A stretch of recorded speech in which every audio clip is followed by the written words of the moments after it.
الحمد لله والصلاة والسلام على مولانا رسول الله وآله وصحبه. شابي العزيز، إنني وأنا أخاطبك اليوم بمناسبة الذكرى 41 للمسيرة الخضراء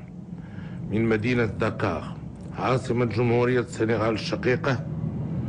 أعرف أنك لن تتفاجأ بهذا القرار،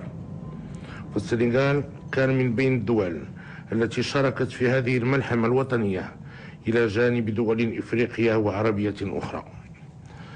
كما أن هذا البلد العزيز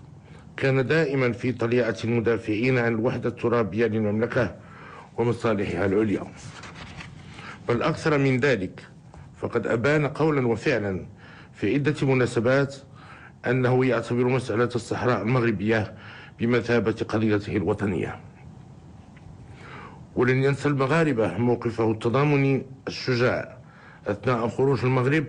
من منظمة الوحدة الإفريقية سنة 1984، حيث اعتبر الرئيس السابق السيد عبدو ديوف أنه لا يمكن تصور هذه المنظمة بدون المغرب، وهو نفس الموقف الذي عبرت عنه آنذاك العديد من الدول الإفريقية مثل غينيا والغابون والزائر سابقا. وقد اخترت السنغال أيضا لمكانته المتميزة في إفريقيا بفضل نموذجه الديمقراطي التاريخي واستقراره السياسي والاجتماعي وديناميته الاقتصادية،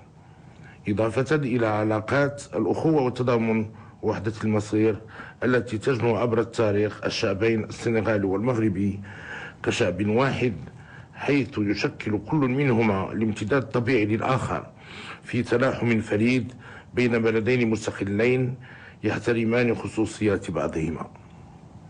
شابي العزيز، إذا كنت قد خاطبتك في مثل هذا اليوم من السنة الماضية من العيون بالصحراء المغربية بخصوص إفريقيا، فإني أخاطبك الآن من قبل